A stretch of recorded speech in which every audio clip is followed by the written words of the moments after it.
안녕하세요. 대한민국 국민 모두가 우잘할 국회의사가 되는 그날까지 함께하는 큰별쌤 최태성입니다.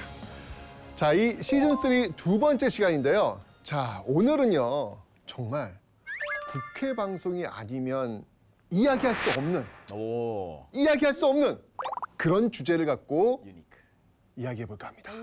어떤 주제일까요? 국회 방송이 아니면 얘기할 수 없다고요? 예, 맞습니다. 오로지 온리 여기 국회의원? 국회의원. 국회 화장실. 그런 거. 화장실? 화장실. 그 내부 화장실. 아, 궁금하다. 그쵸. 궁금하다. 뭐 다른 게 있나 봐요. 네. 다른 거 있지 않아요? 똑같아요.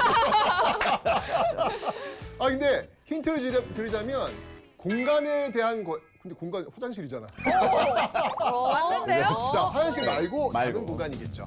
근데 사실 국회의사당 같은 경우는 우리가 시즌 1 때 이미 다뤘었기 때문에 네. 아닌 것 같은데. 자, 그러면 빅데이터를 한번 활용해 볼 텐데요. 1951년 9월 10일 이 국회 본회의에서 백남식 의원의 발언에서 발췌한 중요 키워드가 되겠습니다. 자, 그럼 지금부터 빅데이터 공개합니다. 두두두두두두 국회에서 빅데이터 나옵니다. 오, 굉장히 많이 나왔어요. 이번에 좀더 어렵다. 많이 나왔어요. 많이 나왔는데 이 중에서 무엇일까요? 도서실. 도서실입니다. 도서실. 근데 도서실 꽤 많은데 국회 방송에서만 할 수 있는 좀 특별한 이유가. 그러게요. 네. 뭐 사실 도서실이라면 오늘 우리의 게스트 우리 서현 학생이 너무 잘 알죠? 네, 맞습니다. 제가 문헌정보학과잖아요. 제가 자신 있는 분야예요. 여기서 말하는 도서실은 국회 도서관을 말하고 있습니다. 딩동댕! 맞습니다. 올해가요. 국회 도서관이 개관한 지 70주년이 되는 해입니다. 아, 주년이요? 맞습니다. 얼마나 의미 있습니까? 오, 아니 국회 도서관이 그렇게까지 오래됐을 거라고는 진짜 생각을 못했어요. 그러면 올해가 2022년이니까 1952년부터 있었다라고 추측을 할 수 있는 건데 대한민국 정부 수립이 1948년. 그러니까 대한민국의 역사와 그 궤를 긴 시간 함께하고 있는 거네요. 어떻게 숫자로 이렇게 다 벌써 계산을 하시죠? 빨라요. 빠르다. 그러니까 이 자리에 시즌 3까지 살아남았구나. 예! 맞습니다. 국회 도서관의 70주년을 기념해서 이 국회 방송 아니면 그리고 우리 우잘알 국회사 아니면 이야기할 수 없는 주제 바로 국회 도서관에 대해서 샅샅이 알아보려고 합니다.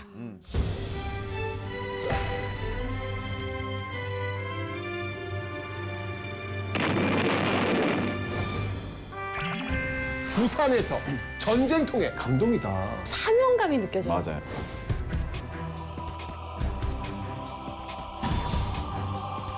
국가재건 최고회의 도서관으로 바뀐 거예요. 또 한 번 아픔을 겪게 됩니다. 안 돼.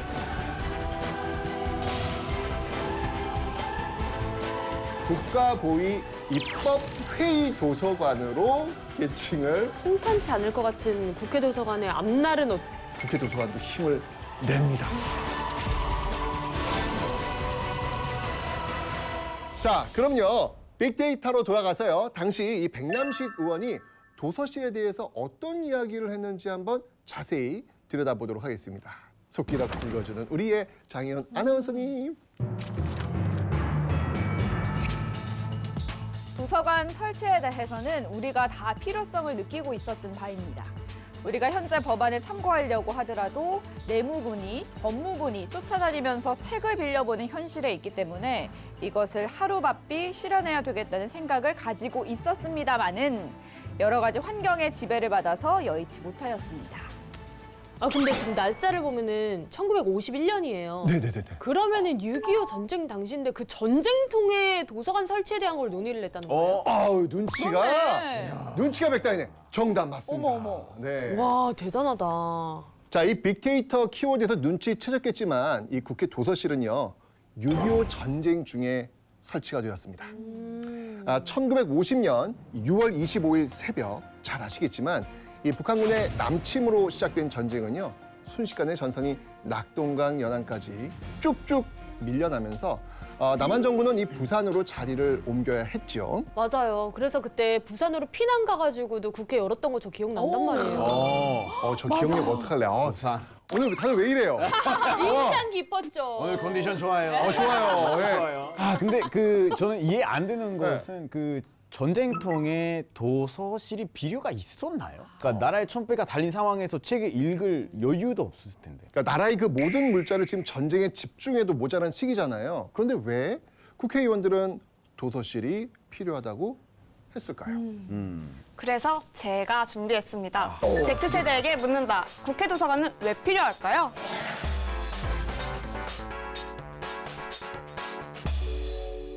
이 국회 도서관이 원래 6.25 때 국회 도서실에서 시작을 했대. 이때 국회에 왜 도서실이 필요했는지 알고 있을까?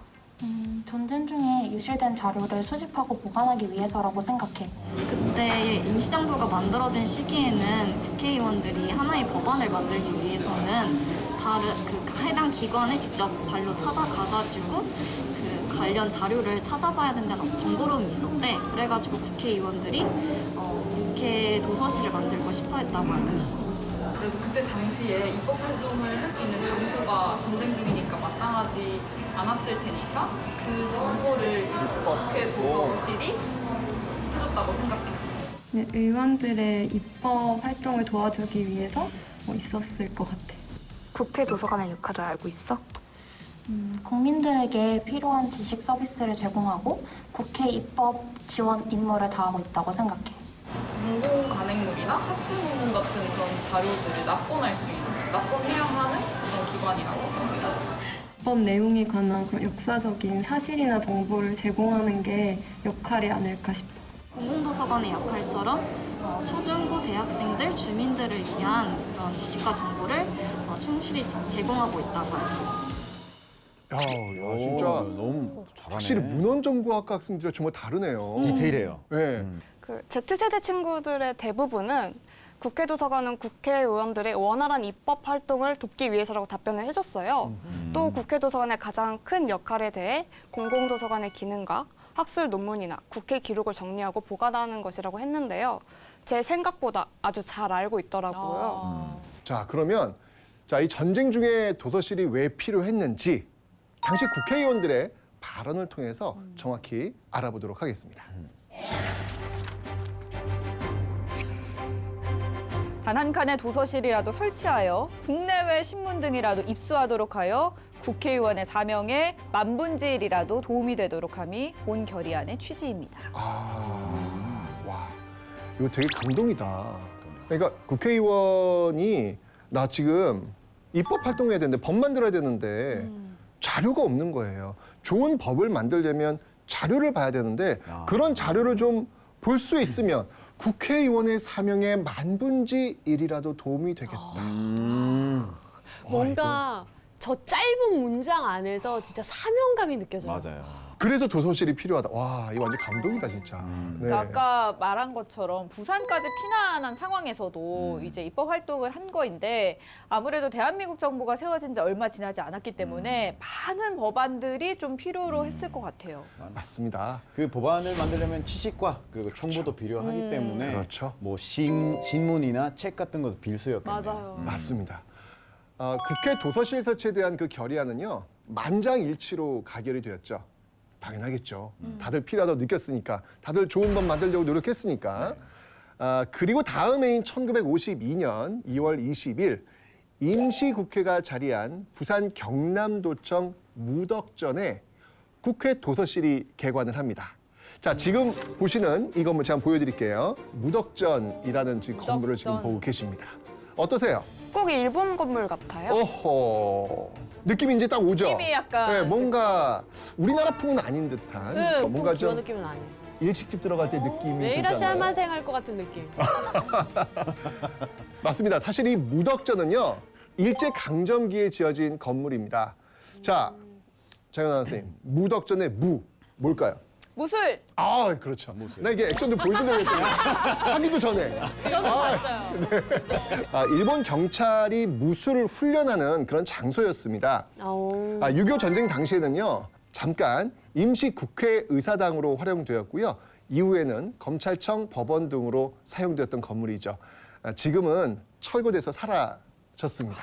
그러니까 네. 우리를 좀 탄압하던 건물에서 우리나라 근간을 만드는 입법 활동이 펼쳐졌다는 게 조금 생소하긴 하네요. 그렇죠. 이게 참 이렇게 전쟁통이다 보니 어쩔 수 없었죠. 없는 그런 상황들이 지금 자꾸 보여지는 것 같습니다. 자, 아무튼 이 대한민국 국회 도서관은요, 이렇게 부산에서 전쟁통에 기존 도서 386권, 기증 도서 1,500권에 또 이 미국 공보원에서 대여한 도서 등을 합쳐서 총 3,604권의 장서와 직원 1명으로 그 역사적 첫발을 내디뎠습니다. 근데 만드는 것 자체가 대단한 거지만 그 전쟁통인데도 불구하고 만들려고 하는 노력 더 대단한 것 같아요. 그러니까요. 네. 멕시코는 솔직히 저 이제 이 주제를 듣고 좀 알아봤는데 우리도 국회 도서관이 있어요. 멕시코에도? 예, 멕시코에도 있는데 제가 이번에 검색을 해보니까 나오는데 아, 그전에 크리스찬들 몰랐어요? 몰랐어요. 아, 진짜? 멕시코 사람들 아마 잘 모를 거예요. 아마 국회의원님들도 잘 모를 수도 있어요.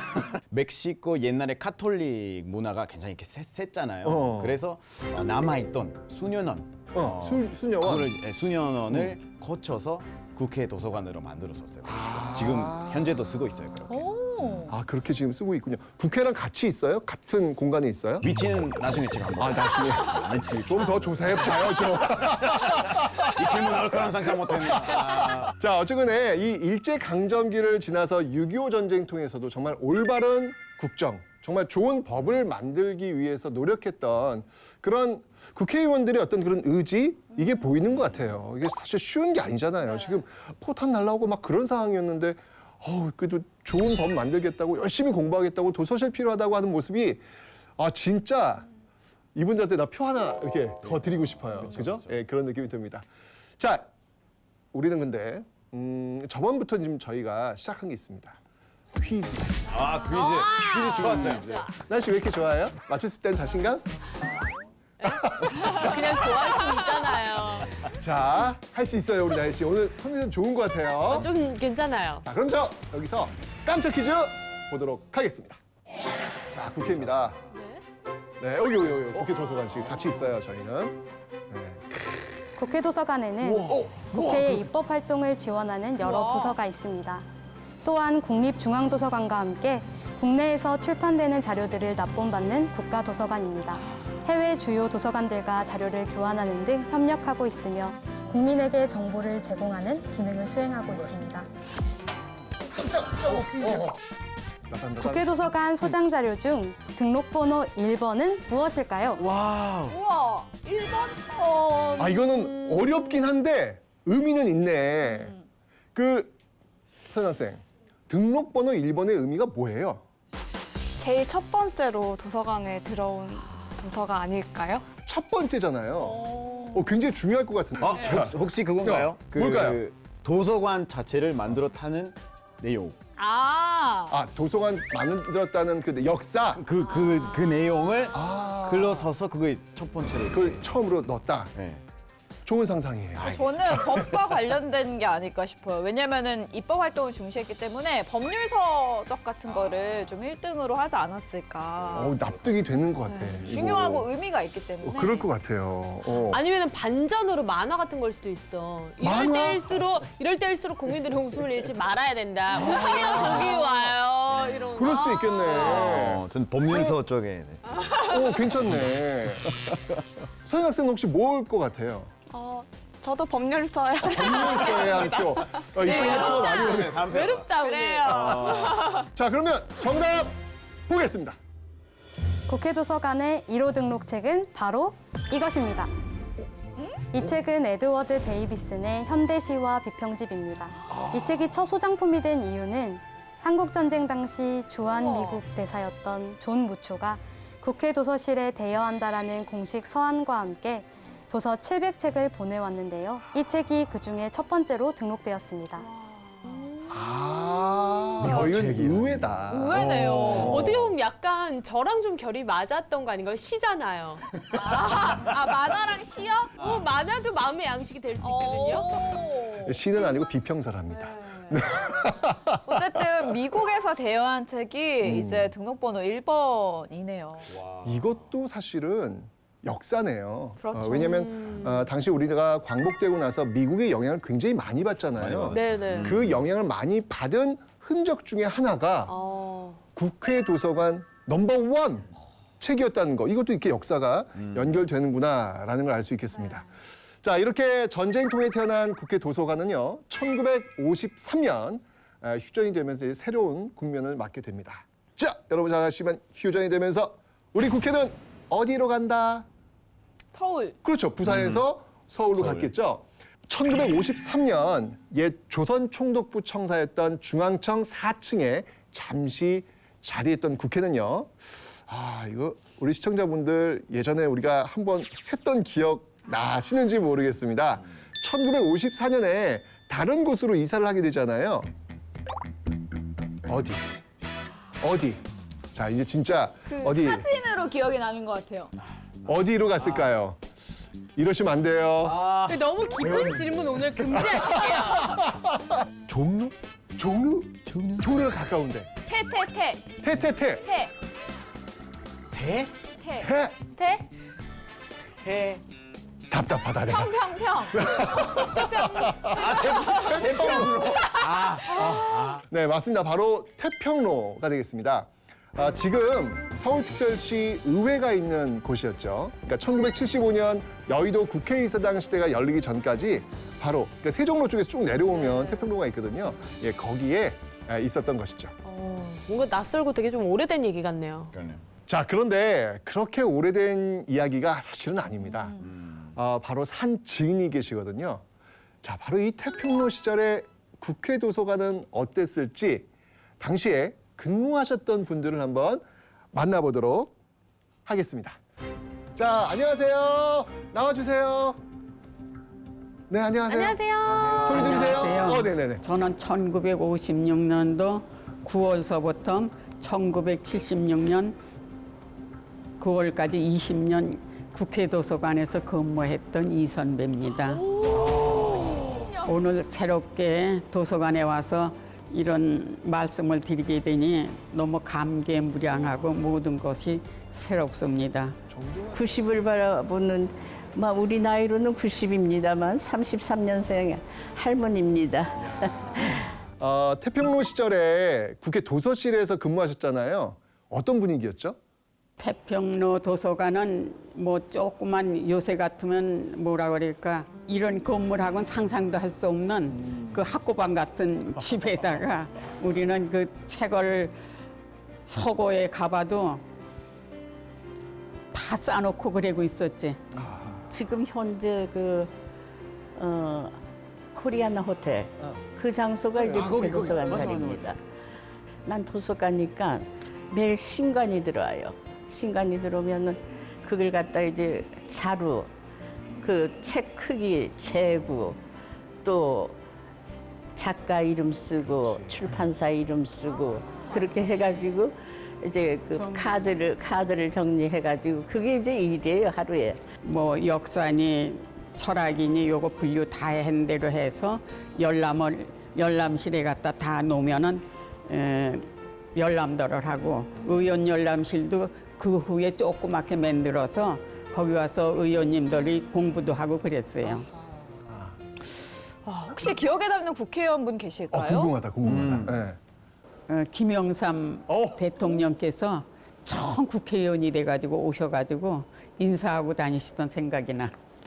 굉장히 우리하고도 농담하고 놀 정도로 그렇게 재밌으셨어요.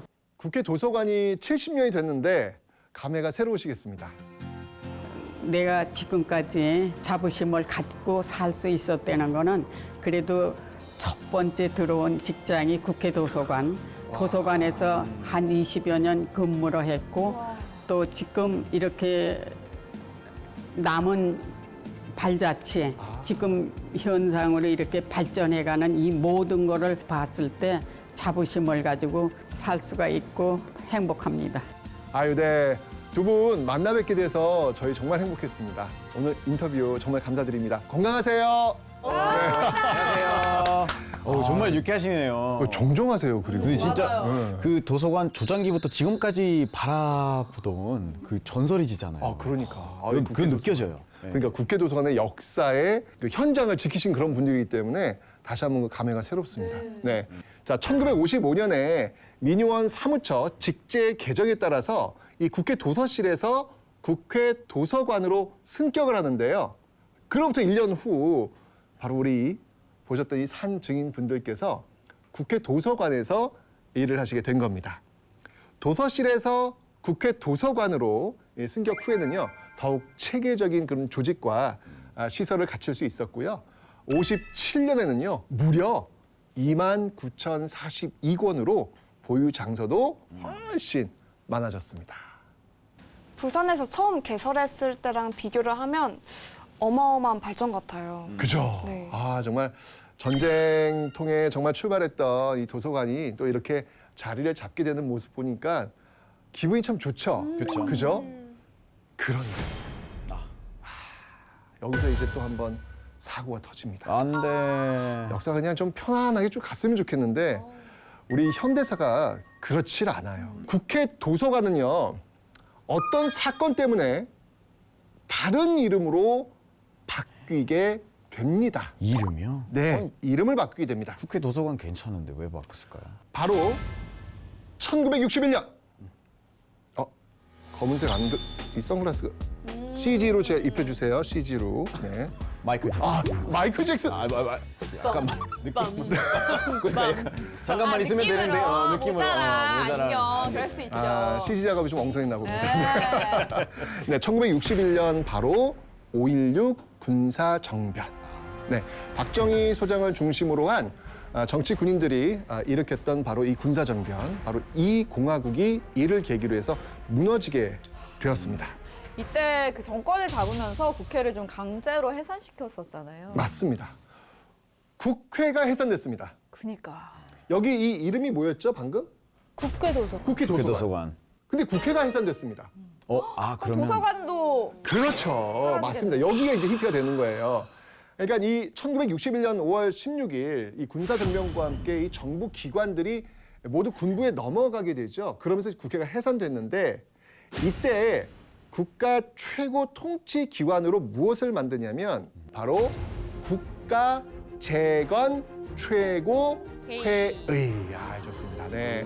이 국가재건 최고회의가 들어서게 되었죠. 네. 그러면 이 뭔가 순탄치 않을 것 같은 국회 도서관의 앞날은 어떻게 되는 건가요? 이 국회 도서관도 이름을 바꿉니다. 어떻게? 국가재건 최고회의. 여기까지 똑같아요? 도서관. 도서관. 너무 길다. 너무 길다. 뭐고요? 그러니까 국회 도서관이 국가재건 최고회의 도서관으로 바뀐 거예요. 자, 그러면서 이 군부는요, 그 담임 학교 도서관장님이 혹시 군인이신가요? 아니요. 아니겠죠.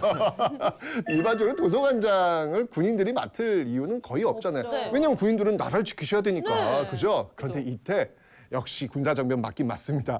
군인들이 도서관장을 맡습니다. 네.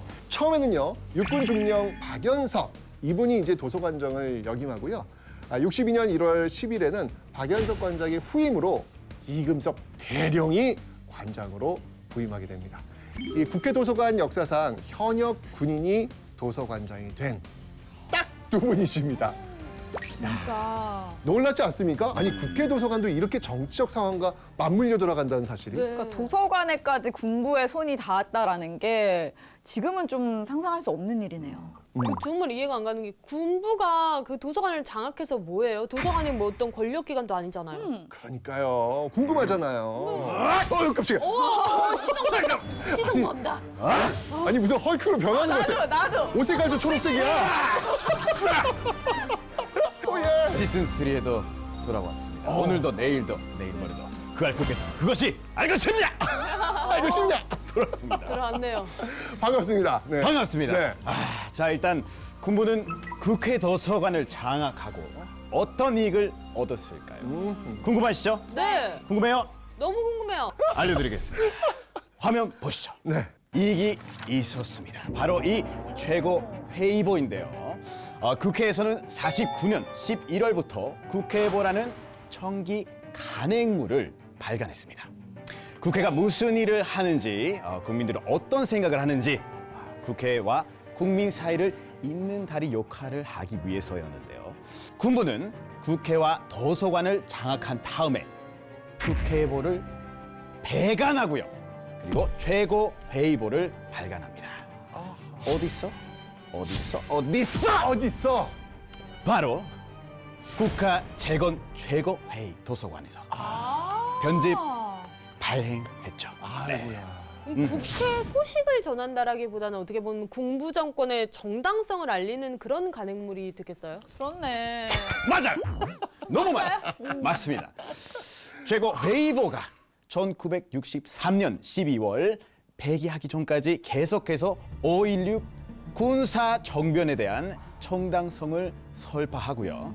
그리고 민족적인 혁명, 과업의 실행을 위한 어쩔 수 없는 선택이었다고 홍보를 했던 거죠. 자, 여기까지 국회사였습니다. 감사합니다. 와. 뭔가 더 예리해지고 날카로워졌어. 갑자기 에너지 뿜어. 저 돌아왔어요. 이게 있어서 시즌3에 오신 거예요. 네, 이게 근데 있어서. 생각해보니까 네. 여기 김 기자도 있고 그러니까. 국회사도 있는데 네. 오케이. 이미 있었어, 이미. 무슨 말씀하시는 거예요? 그래, 맞아. 오늘 건재합니다. 좋네요. 다들 코너가 하나씩 있네, 진짜. 살아남았어. 네. 자, 이 1962년까지 국회 도서관은요, 이렇게 독립기관이 아닌 국회 사무처의 부속 기관으로 머물러 있었는데요. 1963년 11월 국가재건 최고회의에서 국회 도서관법을 의결하면서 입법부의 독립기관이 되었고요. 그 이름도 다시 되찾게 됩니다. 자, 그러면서 1964년 2월에는요. 제6대 국회에서 아주 굉장히 중요한 결정이 하나 내려지게 됩니다. 그게 뭐냐면요. 바로 국회 도서관 직제안 의결로 직제를 법제화하기로 했습니다. 직제를 법제화하는 건 처음 들었습니다. 제가 설명을 좀 해드리면은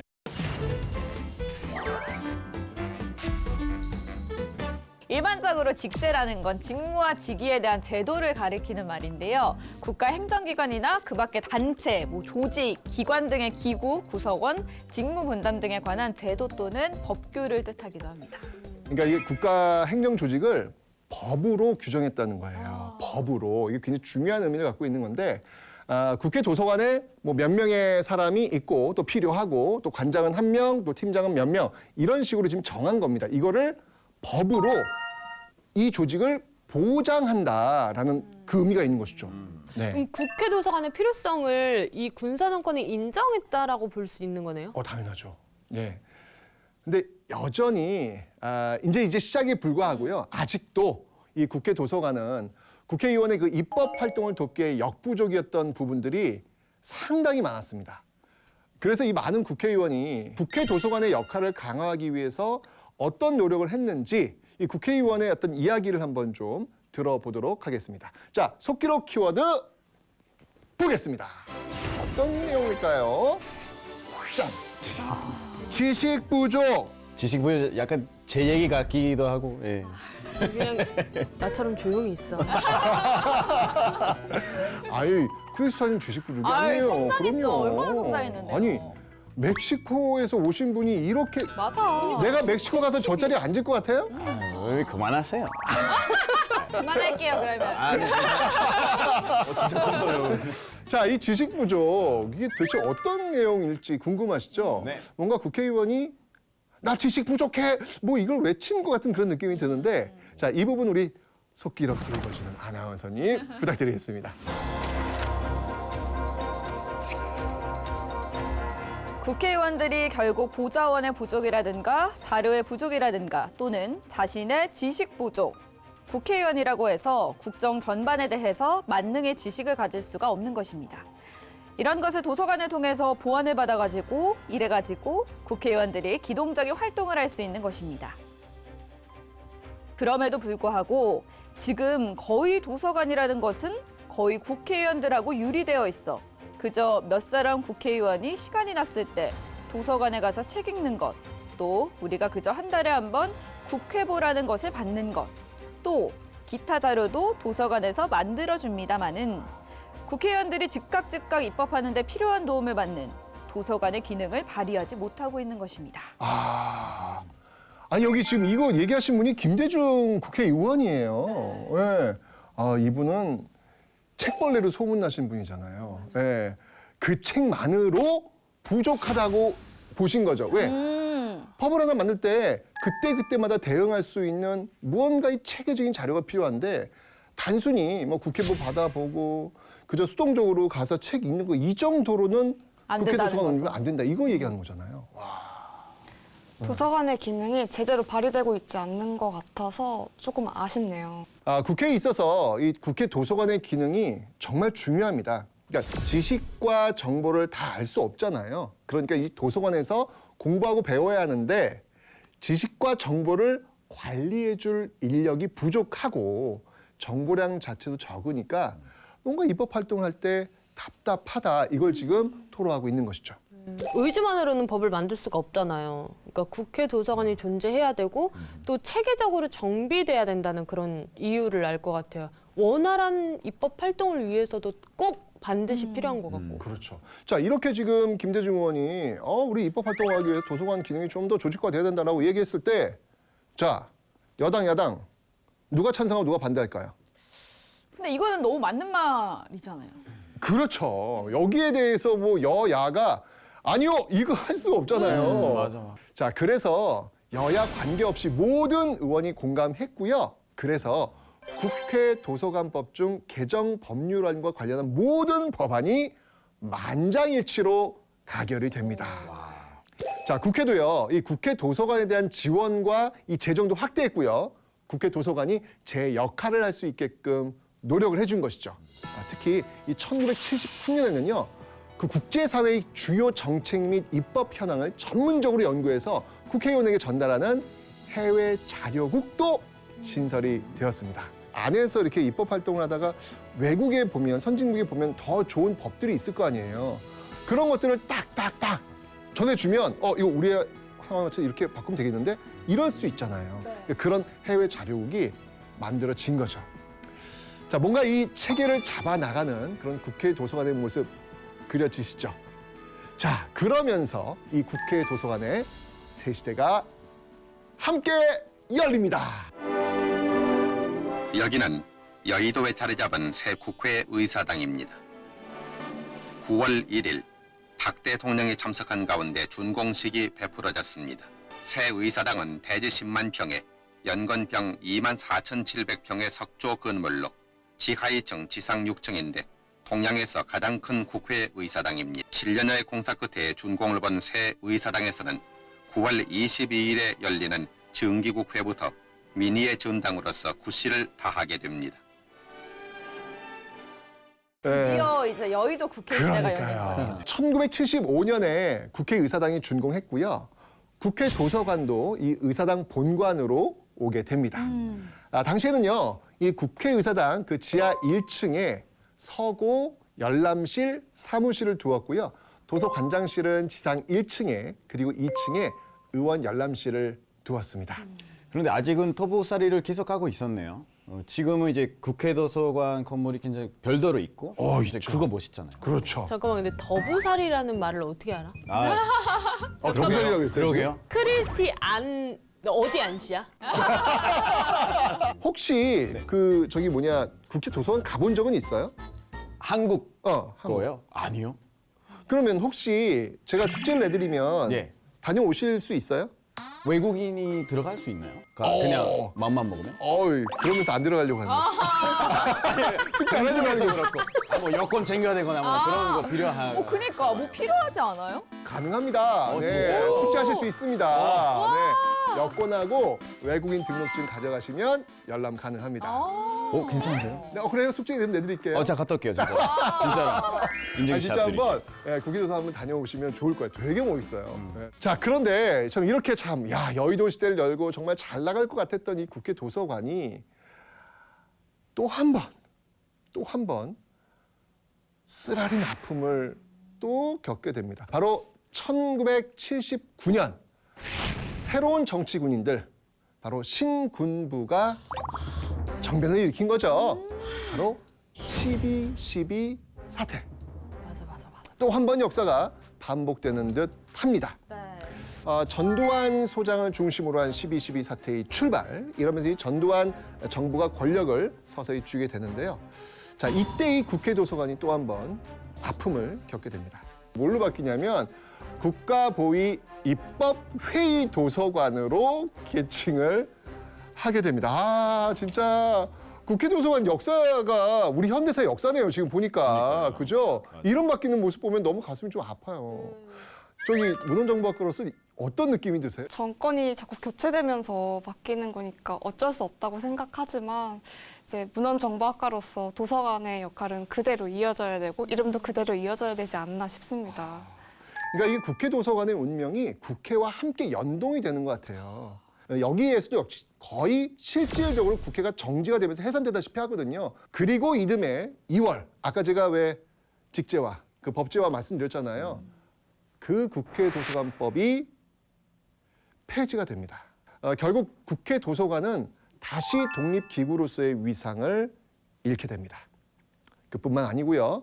1985년에는요. 국회 사무처법 개정으로 235명에 이르던 도서관 직원 수가 137명으로 대폭 축소되는 좌절을 겪게 되죠.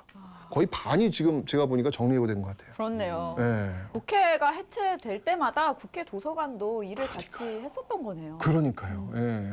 국회 도서관의 역사가 이렇게 기구한지는 잘 몰랐네요. 약간 우리 힘내는 노래 같은 거 불러야 되지 않아요? 왜 갑자기 뜬금없이 왜 갑자기 노래를? 우리 국회의사 힘내라고? 아, 힘내라고? 제가 한번 해볼까요, 그러면? 약간 뜬금포인데? 있어요? 뭐야? 이건 별것 아니에요, 맨날. 저희 둘이 짜왔어요. 못 이기는 척 꺼내는 거예요. 네, 한번 부탁드리겠습니다. 뭔데요? 둘, 셋. 하지만 힘을 내 이만큼 왔잖아. 이것쯤은 정말 별거 아니야.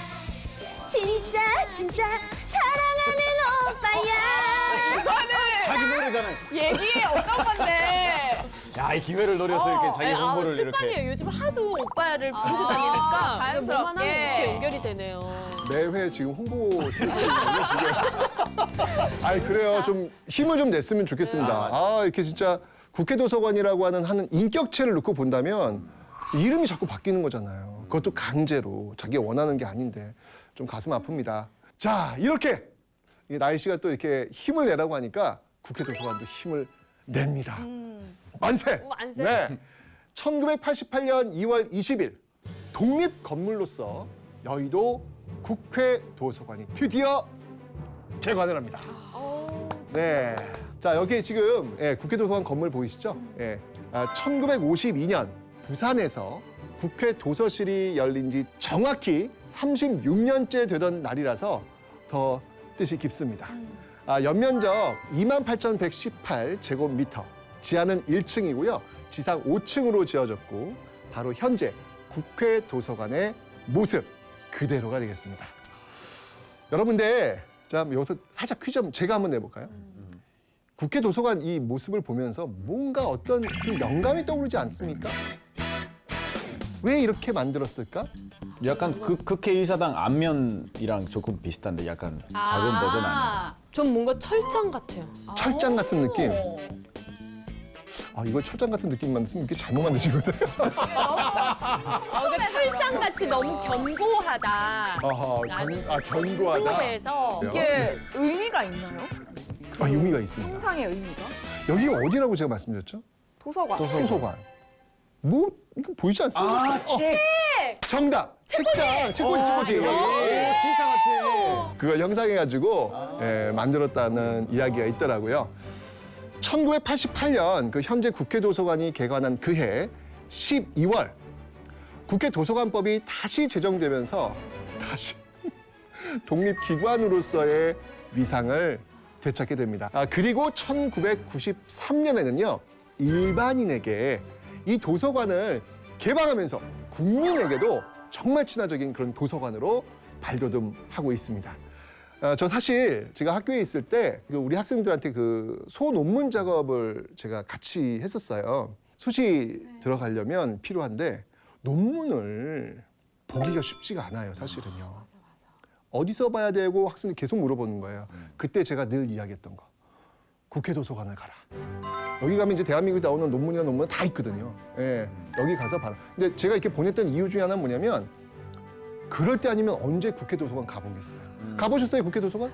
제가 그 말씀하시니까 기억이 나는 게 논문을 쓸 때 이게 있는지 없는지 확인하려고 그 인터넷 사이트 들어가서 검색을 해보면 된다라고 조언을 받았던 게 기억이 딱 맞아요. 났어요, 지금. 우리 여기 논문 써봤나요? 쓰려고 이제 쓰려고? 예, 확인을 해봐야 된다고 해서 내용이 있는지 없는지. 맞습니다, 맞습니다. 여기서 끝이 아닙니다. 네. 국회 도서관은요, 발전의 발전을 거듭해서 1997년부터는요, 국가전자도서관 구축을 해나갑니다. 국회 도서관에 직접 가지 않아도요, 입법 활동에 필요한 자료를 찾을 수 있게 된 것이죠. 네. 방대한 자료를 국민에게도 좀 공유를 하면서 국회의원이 좀 입법 활동을 수월하게 하는데 도움을 주었네요. 그러니까요. 네. 너무 좋다. 2022년 2월 28일 기준으로요, 도서와 비도서를 합쳐서 무려 751만 점의 자료. 750입니다. 와, 이걸 보유하고 있습니다. 진짜 엄청나네. 자, 이 어마어마한 자료들 중에서 제가 또 재미있는 시간을 또 한번 가져보도록 하겠습니다. 무슨 시간입니다. 국회 도서관에서만 볼 수 있는 아주 특별한 자료가 있다고 합니다. 자, 무엇이 있는지 한번 모니터 통해서 확인해 보시죠.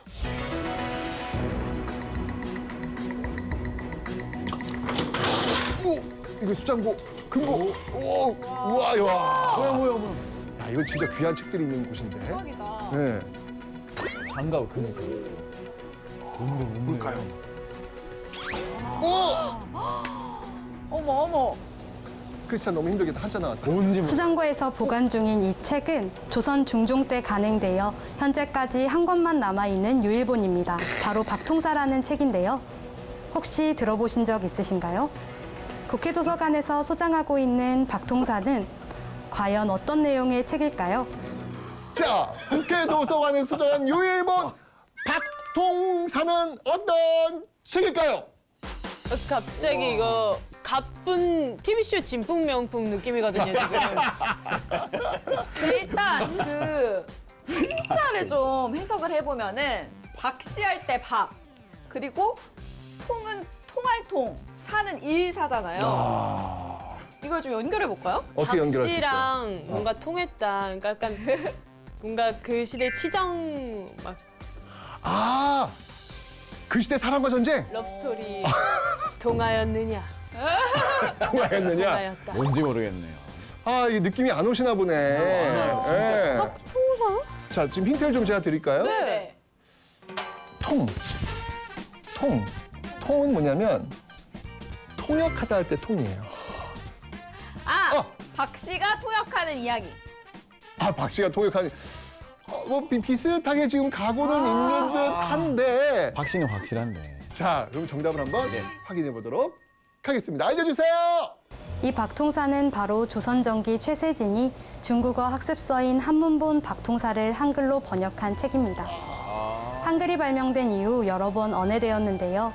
최초로 언해한 것으로 추정되는 최세진의 번역본은 국회 도서관에만 존재합니다. 박통사는 고급 회화 수준의 학습서라고 할 수 있으며 내용은 주로 중국의 세시풍속, 관습, 제도 등 문화 전반의 내용이 대화체 혹은 산문체로 다양하게 나타납니다. 이 의례자본 한글언의 박통사는 16세기 의문체계와 중국 문법 등을 연구할 수 있고 국어학적으로는 우리말의 당시 모습을 알 수 있어 연구적 가치가 매우 높습니다.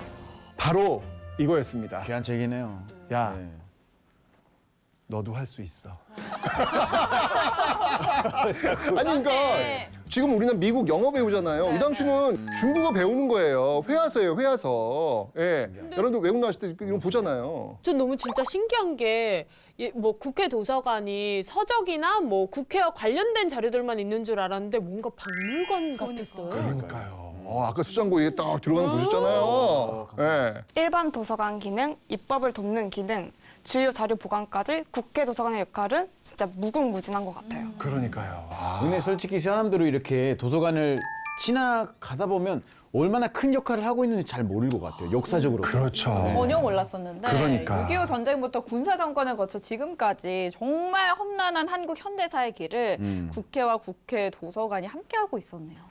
진짜 오늘 참 의미 있는 시간 같아요. 이거 진짜 이 국회 방송 우리 프로그램 아니면 도대체 누가 얘기를 해주겠습니까? 맞아요. 어디서 못 들을 수 네. 사실 많은 분들이 국회 도서관 하면은 도서관이 할 얘기가 뭐가 있을까라고 생각했지만 보세요. 우리 현대사와 함께 그 이름도 이렇게 계속 바뀌어가면서 간판 땄다 붙였다 이거 하면서 얼마나 많은 역사가 있어요. 그죠? 자, 우잘몰 국회사에서 이 속기록을 통해 국회의 모습을 확인할 수 있는 것도요.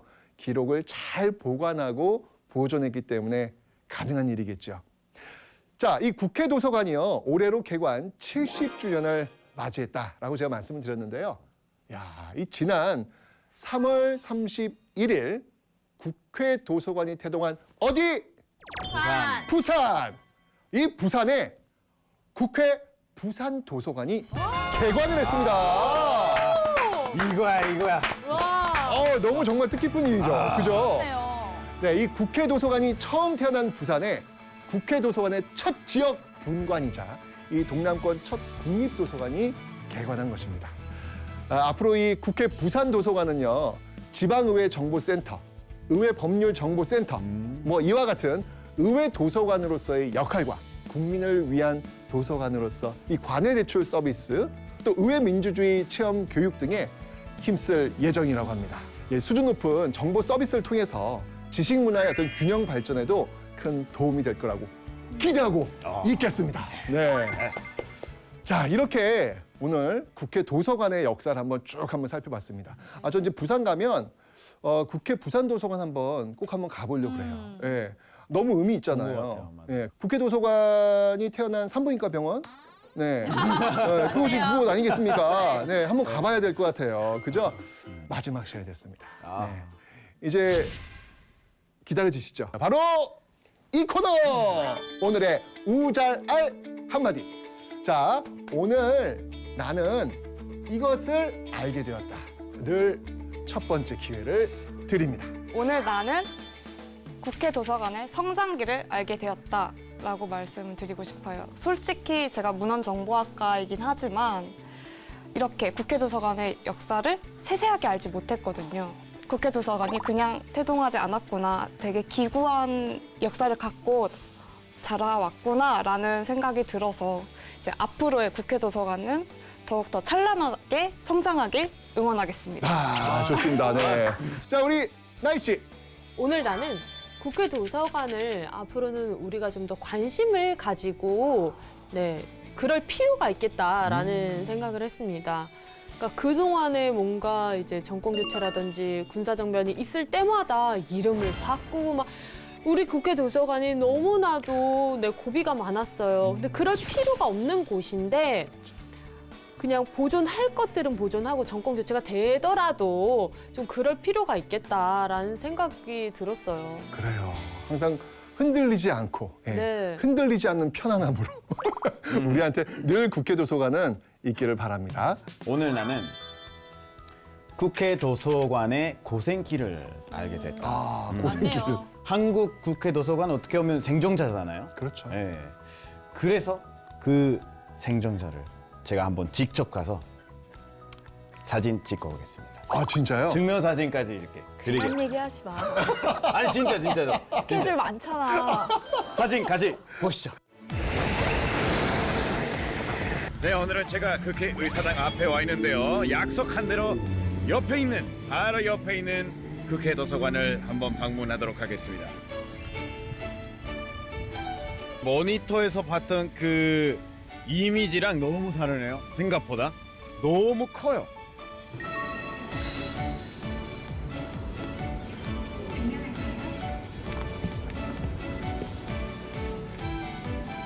지금 이 도서관을 이용하고 있는 사람이 너무 많아서 깜짝 놀랐어요. 솔직히 이렇게 많은 사람이 있을 줄 몰랐어요. 책들이 끝이 없어요. 안 끝나요. 못 읽어도 책. 자, 저는 약속을 지켰습니다. 굉장히 색다른 방문이었던 것 같고 멕시코에서 하지 못했던 경험을 한국에 와서 하게 돼서 굉장히 신기했어요. See you soon. 저는 사실 오늘 국회 도서관을 하면서 드디어 제 궁금증이 풀렸어요. 저는 늘 궁금했던 게 뭐냐면 국회의원들이 법을 이렇게 만들어서 올리잖아요. 근데 솔직히 그거 보면서 와, 되게 똑똑하다. 아니, 저런 어려운 용어며 저런 내용이며 저런 것들을 어떻게 다 만들어서 올리지? 너무 신기한 거예요. 그런데 오늘 드디어 알았어요.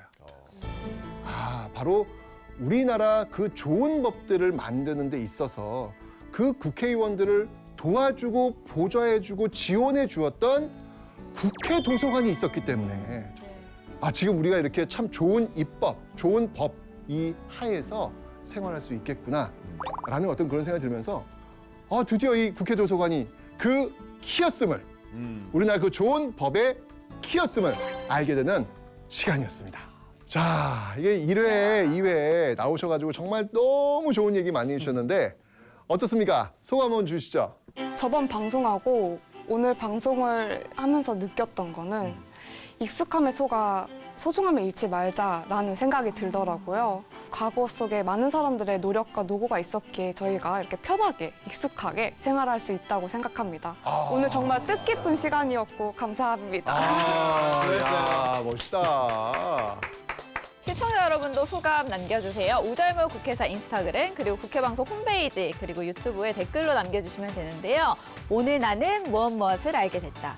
저희가 추첨을 통해서 최태성 선생님의 사인이 담긴 재미있는 역사 도서를 보내드릴 거고요. 이전에 당첨자는 홈페이지에서 확인하실 수 있습니다.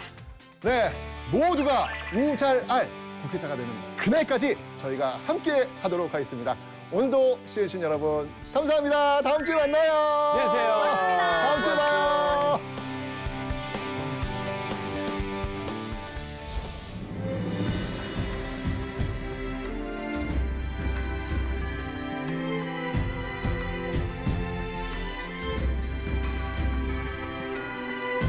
국회 도서관은 내가 살아가는 행로의 자부심이다.